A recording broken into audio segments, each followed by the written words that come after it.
Friends, welcome back to my channel engineering Tadka Hindi tutorials. आज का हमारा ये वीडियो फ़िल्टर्स के ऊपर रहने वाला है। आप लोगों में से बहुत लोगों की डिमांड थी कि मैं एक फ़िल्टर पर सीरीज़ बनाऊं जिसमें सारे फ़िल्टर और उसके टाइप्स वगैरह अच्छे से एक्सप्लेन करूं। तो मैं ये फ़िल्टर पे वीडियो सीरीज़ बना रही हूँ और इसकी प्लेलिस्ट में अलग से बना दूँगी फ़िल्टर नाम से, तो जिससे कि आप ईज़िली उस प्लेलिस्ट में जाकर सभी टॉपिक्स जो है वो देख सकें फ़िल्टर से रिलेटेड। तो आज का ये पहला लेक्चर है फ़िल्टर के ऊपर, जिसमें हम फ़िल्टर का इंट्रोडक्शन पढ़ेंगे कि basically what is filter, filter होता क्या है, उसकी डेफिनेशन क्या है और किस तरीके से एक फ़िल्टर जो है इसका यूज़ लिया जाता है हमारे एक सर्किट में, क्या इसकी ज़रूरत होती है, क्यों इसका यूज़ लिया जाता है एक सर्किट में, क्या इसकी वर्किंग होती है और क्या इसके बेसिक टाइप्स होते हैं, क्या क्या कंपोनेंट्स इसमें यूज़ आते हैं, वो सब चीज़ें आज हम इंट्रोडक्शन इस लेक्चर में करने वाले हैं। तो आप इस लेक्चर को एंड तक ज़रूर देखिएगा, जिससे कि आपको क्लियर हो जाएगा कि फ़िल्टर बेसिकली होता क्या है और क्यों हम इसे यूज़ करते हैं हमारे इलेक्ट्रॉनिक सर्किट में। तो चलिए स्टार्ट करते हैं। लेकिन फ़िल्टर्स को समझने से पहले हमें पता होना चाहिए कि रेक्टिफायर्स क्या होते हैं, व्हाट आर रेक्टिफायर्स। तो सबसे पहले जान लेते हैं एक बेसिक इंट्रोडक्शन रेक्टिफायर का।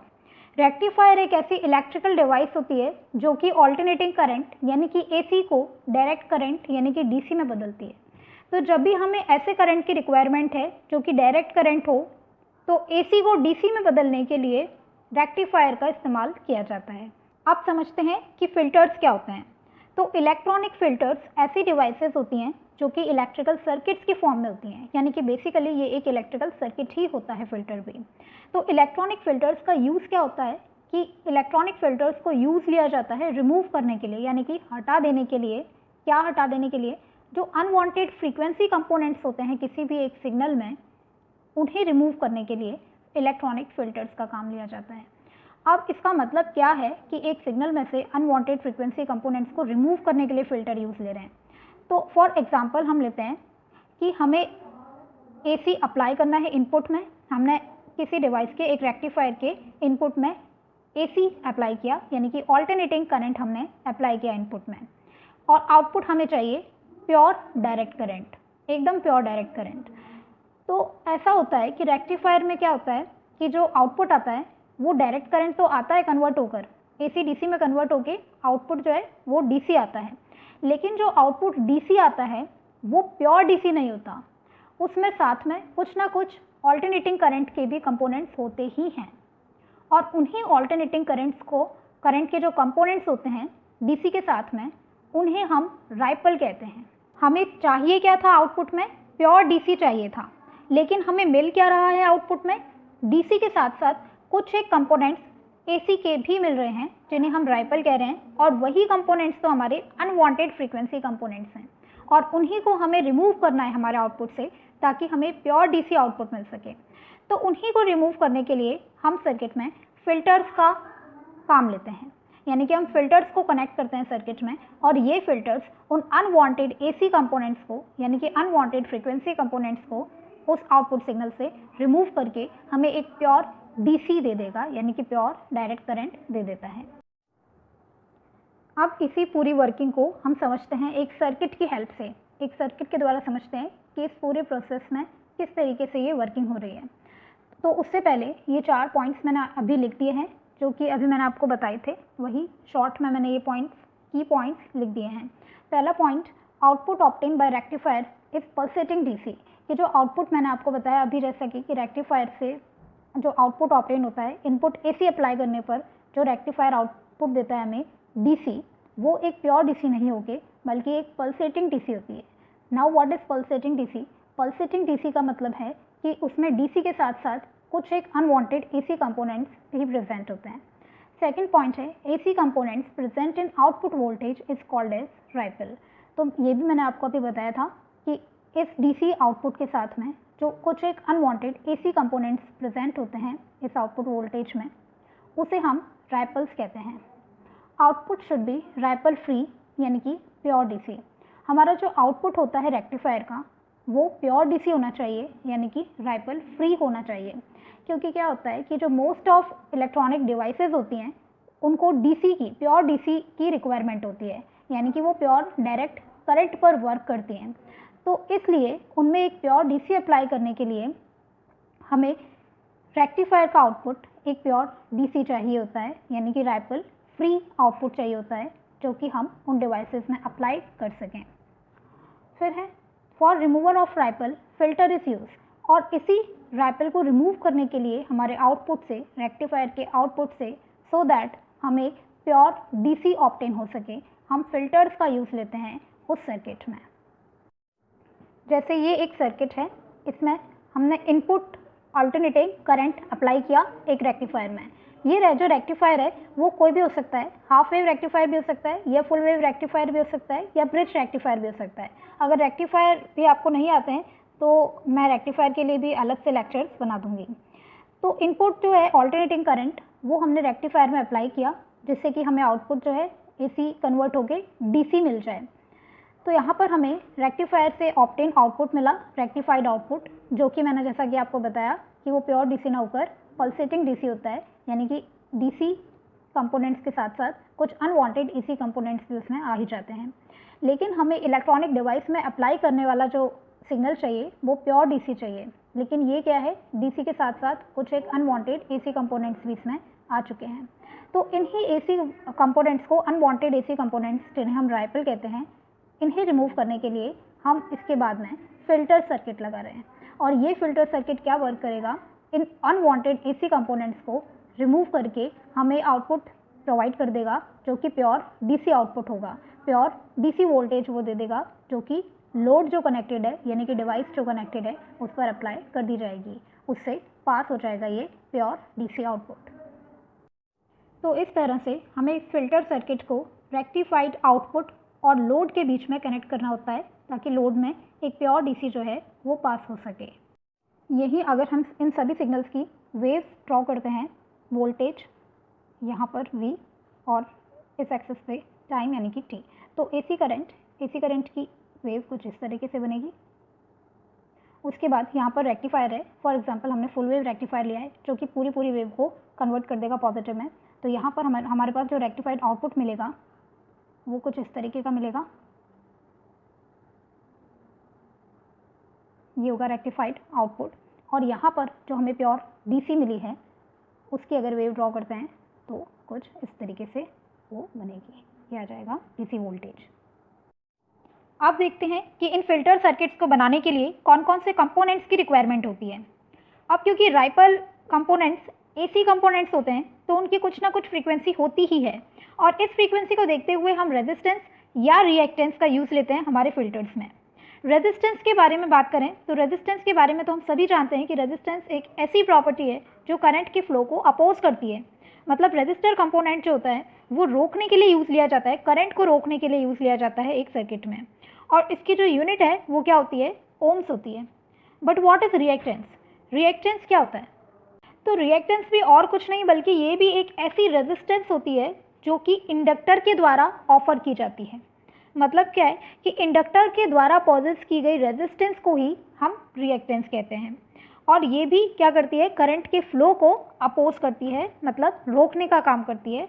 इस प्रॉपर्टी को हम रिएक्टेंस बोलते हैं जो कि इंडक्टर ऑफर करता है एज अ रेजिस्टेंस।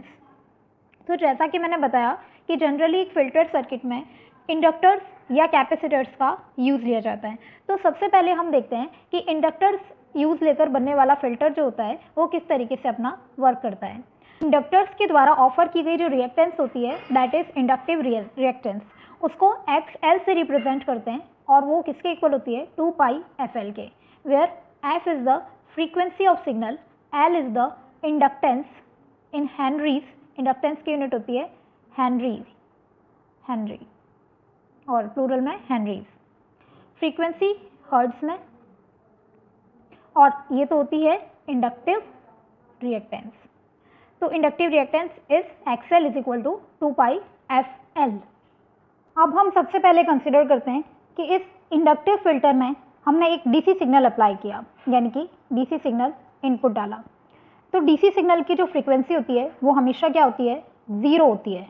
तो जब ऐसा सिग्नल अप्लाई किया जाएगा जिसकी फ्रीक्वेंसी 0 होगी, यानी कि वो एक डीसी सिग्नल अप्लाई किया जाएगा, तो जो इंडक्टर की जो इंडक्टिव रिएक्टेंस है वो क्या हो जाएगी, XL is equal to 2π, frequency की जगह 0 और L, यानी कि XL इज इक्वल टू 0। अब XL 0 होने का मतलब क्या हुआ कि इंडक्टिव रिएक्टेंस 0 हो गई, इट मीन्स कि किसी भी तरीके का वो कोई अपोजिशन ऑफर नहीं करेगी। तो इसका क्या मतलब हुआ? इसका ये मतलब हुआ कि जब एक डीसी करंट पास होता है किसी इंडक्टर के थ्रू तो वो ज़ीरो रेजिस्टेंस ऑफर करेगा, मतलब उस डीसी सिग्नल को वो इजीली फ्लो होने देगा। वहीं जब हम इसमें एसी सिग्नल को अप्लाई करते हैं तो एसी सिग्नल की कुछ ना कुछ हमेशा फ्रीक्वेंसी होती ही है, तो कुछ इसकी फ्रीक्वेंसी होगी, मतलब हाई फ्रीक्वेंसी यहाँ पर ये अप्लाई कर रहे हैं एसी सिग्नल की। ये फ्रीक्वेंसी वाला सिग्नल जो होता है वो कौन सा होता है? एसी होता है, या फिर हम इसे राइपल भी बोल सकते हैं।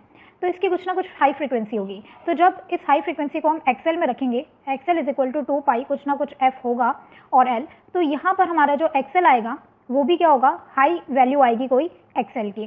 तो इसका मतलब क्या हुआ कि जब भी हमने एसी सिग्नल अप्लाई किया यानी कि राइपल अप्लाई किया तो हमारी जो इंडक्टिव रिएक्टेंस है यानी कि जो अपोज करने की, उस करंट को एसी को अपोज करने की जो क्षमता है कंपोनेंट की, वो काफ़ी हाई होगी, यानी कि उस एसी करंट को वो पास नहीं होने देगा, वो वहीं पर उसको फिल्टर आउट कर देगा, यानी कि ब्लॉक कर देगा। यहाँ से हमारे पास क्या कंक्लूजन निकल के आ रहा है कि इंडक्टर जो है वो डीसी करंट को क्या करेगा? बिल्कुल पास होने देगा, लेकिन वो एसी करंट को यहीं पर ही ब्लॉक करके रख लेगा, यानी कि फिल्टर आउट कर देगा। और इसका रिजल्ट क्या होगा कि जो सारी की सारी डीसी है यानी कि मैक्सिमम डीसी है, या फिर आइडियली हम 100% डीसी बोल सकते हैं, वो तो इसके थ्रू पास हो जाएगी लोड से, और एसी जो है वो सारी वो ब्लॉक रह जाएगी, यानी कि फिल्टर्ड आउट हो जाएगी सिग्नल से। तो जब हम इंडक्टर को रेक्टिफाइड आउटपुट वोल्टेज के सीरीज़ में लगाते हैं, ठीक है, रेक्टिफाइड आउटपुट वोल्टेज के और लोड के बीच में हम सीरीज़ में कनेक्ट करते हैं जब इंडक्टर को, तो ये पूरी तरीके से एसी को ब्लॉक करके फिल्टर आउट कर देगा और हमें एक प्योर डीसी आउटपुट प्रोवाइड कर देगा। तो इसे हम बोलते हैं इंडक्टिव फिल्टर। अब देखते हैं दूसरी कंपोनेंट कैपेसिटर की प्रॉपर्टी। तो कैपेसिटर की जो कैपेसिटिव रिएक्टेंस होती है उसको हम एक्स सी से रिप्रेजेंट करते हैं, which is equal to 1/2 pi F C. यहाँ पर एफ फिर से फ्रीक्वेंसी होती है सिग्नल की, सी कैपेसिटर की कैपेसिटेंस होती है और एक्स सी इंडक्टिव कैपेसिटेंस होती है। तो यहाँ पर भी सबसे पहले हम अप्लाई करके देखते हैं एक डीसी सिग्नल। डीसी सिग्नल यानी कि उसकी फ्रीक्वेंसी क्या होगी? 0 होगी। तो फ्रीक्वेंसी को 0 रखने पर ये वाला जो 2 पाई एफ सी कंपोनेंट है पूरा, 2 पाई एफ सी टर्म है पूरी, ये क्या आ जाएगी? 0 आ जाएगी, यानी कि एक्स इक्वल टू 1/0 आ जाएगा। इट मीन्स एक्स क्या हो जाएगा? इनफाइनाइट हो जाएगा। तो इनफाइनाइट होने का मतलब क्या ये शो कर रहा है कि जो कैपेसिटिव रिएक्टेंस है वो एक डीसी सिग्नल के अप्लाई करने के कारण इनफाइनाइट हो गई, यानी कि वो डीसी सिग्नल को डीसी सिग्नल के अगेंस्ट एक बहुत ही हाई रिएक्टेंस यानी कि रेजिस्टेंस ऑफर करेगी उसको रोकने के लिए, डीसी करंट को रोकने के लिए। तो वो पास नहीं हो पाएगा इस कैपेसिटर के थ्रू, यानी कि डीसी करंट पूरी तरीके से ब्लॉक कर देगा ये कैपेसिटर। वहीं अगर हम एसी करंट यानी कि राइपल जो है ये अगर अप्लाई करते हैं इसमें, जिसकी कुछ ना कुछ फ्रीक्वेंसी जो है वो हाई होगी, तो हाई होने के कारण जब हम हाई फ्रीक्वेंसी इस टर्म में रखेंगे तो 1/इनफाइनाइट मान लें कि, यानी कि इनफाइनाइट या फिर काफ़ी हाई, तो क्या हो जाएगी यहाँ पर? ऑलमोस्ट बहुत कम वैल्यू आएगी इसकी। 1/इनफाइनाइट वैसे भी 0 होता है, तो एक्स इज इक्वल टू 0 आएगा। तो इसका मतलब क्या हुआ कि जब भी एक एसी सिग्नल या राइपल जिसे कहेंगे हम, अनवांटेड एसी सिग्नल, राइपल को अप्लाई की जाएगी जिसकी फ्रीक्वेंसी हाई होगी, तो एक्सी यानी कि कैपेसिटिव रिएक्टेंस 0 आ जाएगी, यानी या फिर एकदम लो आ जाएगी। तो इसका मतलब क्या हुआ कि ये कैपेसिटर जो है ये एसी सिग्नल के अप्लाई किए जाने पर जो रिएक्टेंस है यानी कि रेजिस्टेंस है वो बहुत ही कम ऑफर कर रहा है, कम अप्लाई कर रहा है उस सिग्नल पर। इट मीन्स वो एसी को बिल्कुल पास होने दे रहा है, रोक रहा नहीं है। तो यहाँ से हमारा जो कंक्लूजन है वो क्या निकल कर आया कि जब भी कैपेसिटिव फिल्टर में एक डीसी करंट जो है, डीसी सिग्नल जो है ये अप्लाई किया जाएगा तो वो इनफाइनाइट रिएक्टेंस जो है वो ऑफर करेगा, यानी कि अप्लाई करेगा, और डीसी करंट को वो बिल्कुल फिल्टर आउट करके रखेगा, रोक कर रखेगा, पास नहीं होने देगा। जबकि वही राइपल कंपोनेंट यानी कि एसी सिग्नल अप्लाई किया जाएगा जिसकी फ्रीक्वेंसी हाई होगी, तो जो रिएक्टेंस है कैपेसिटर की वो 0 हो जाएगी और इजीली उस एसी सिग्नल को या राइपल को खुद से पास होने देगी, बिल्कुल भी रोकेगी नहीं। अब यहाँ पर सबसे ज़्यादा ध्यान देने वाली बात क्या है कि एक जो कैपेसिटर होता है उसे हमेशा पैरेलल में ही लगाना है। लोड और रेक्टिफाइड आउटपुट के बीच इसे पैरेलल में ही कनेक्ट किया जाता है हमेशा, और इसके पीछे भी एक रीज़न है कि इसे क्यों सीरीज़ में ना कनेक्ट करके हमेशा पैरेलल में ही कनेक्ट किया जाता है। तो ये एक चीज़ है जो कि फ़िल्टर की डिज़ाइनिंग में तो आपको अगर याद भी रख लोगे कि पैरेलल में ही लगता है कैपेसिटर तो चल जाएगा। लेकिन एक चीज़ ये ऐसी है कि कैपेसिटर को सीरीज़ में क्यों नहीं कनेक्ट किया जाता, पैरेलल में क्यों किया जाता है, ये ऐसी चीज़ है जो आपको नॉलेज में होनी चाहिए। कभी कोई पूछ ले तो आपको वो नॉलेज में होना ही चाहिए कि इसके पीछे का रीज़न क्या होता है। तो वो एक्स्ट्रा मैंने आपको ये समझाने के लिए लिखा है। तो अब ये समझते हैं कि सीरीज़ में क्यों नहीं लगाया जाता। सीरीज़ में लगाने से क्या ऐसा हो जाता है कि उसे सीरीज़ में ना लगा कर हमेशा पैरेलल में ही लगाया जाएगा कैपेसिटर को, तो वो समझते हैं। तो ब्रीफ में जल्दी से इस टॉपिक को, इस लॉजिक को समझेंगे। फॉर एग्जांपल सपोज करते हैं कि हमने एक कैपेसिटर को सीरीज़ में कनेक्ट किया है रेक्टिफायर और लोड के बीच में। तो रेक्टिफायर के साथ हमने कैपेसिटर को पैरेलल में ना करके सीरीज़ में कनेक्ट कर दिया। तो जो वोल्टेज की पहली हाफ साइकिल होगी, फर्स्ट हाफ का मतलब है ये एक साइकिल होती है पूरी, ये फर्स्ट हाफ होता है, ठीक है। तो during first half of the voltage के फर्स्ट हाफ के दौरान तो क्या होगा, जो वोल्टेज है वो कैपेसिटर के अक्रॉस बिल्डअप होना स्टार्ट हो जाएगा। लेकिन उसके बाद ये एक कांस्टेंट वैल्यू अटेन कर लेगा, जो वोल्टेज है ना उसकी एक कांस्टेंट वैल्यू मेंटेन हो जाएगी। इट मीन्स V कांस्टेंट हो जाएगा बिल्कुल। अब हम जानते हैं कि कैपेसिटर के अक्रॉस जो करंट की वैल्यू होती है उसका फॉर्मूला होता है I = C dV/dt, यानी कि वोल्टेज का डिफ्रेंसिएशन। अब एज वी नो कि वोल्टेज जो है वो एक टाइम के बाद फर्स्ट हाफ साइकिल के बाद में कांस्टेंट हो जाता है सीरीज में जब आप कैपेसिटर को कनेक्ट करते हैं। तो ये V कांस्टेंट हो जाएगा। और एज वी नो कि किसी भी कांस्टेंट का जब डिफ्रेंसिएशन किया जाता है तो कांस्टेंट का डिफ्रेंसिएशन हमेशा क्या होता है, 0 होता है। तो यहाँ पर I = C × V कांस्टेंट है तो उसका डिफ्रेंसिएशन 0 हो जाएगा। तो यहाँ पर करंट जो है उसकी वैल्यू क्या हो गई, 0 हो गई, ठीक है। dV इज ऑलमोस्ट कांस्टेंट है, इसलिए I यानी कि करंट जो है वो क्या होने वाला है, 0 हो जाएगा।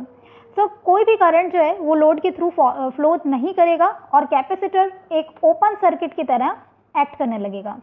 तो ये जो अरेंजमेंट है वो किसी भी काम का नहीं है, किसी भी यूज़ का ये अरेंजमेंट नहीं है अगर कैपेसिटर को सीरीज में कनेक्ट करते हैं लोड और रेक्टिफाइड आउटपुट के बीच में।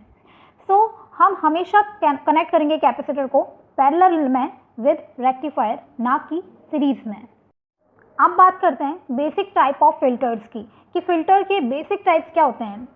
तो एल फिल्टर यानी कि इंडक्टेंस फिल्टर होगा। एल फिल्टर कैसे बनेगा, ये इंडक्टर हो गया और ये सीरीज में कनेक्टेड है लोड RL के साथ में, एल फिल्टर। नेक्स्ट है सी फिल्टर यानी कि capacitor filter.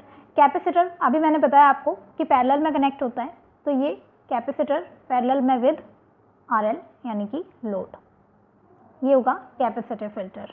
Third is LC filter, यानी कि इसमें एक इंडक्टर होगा और एक कैपेसिटर होगा।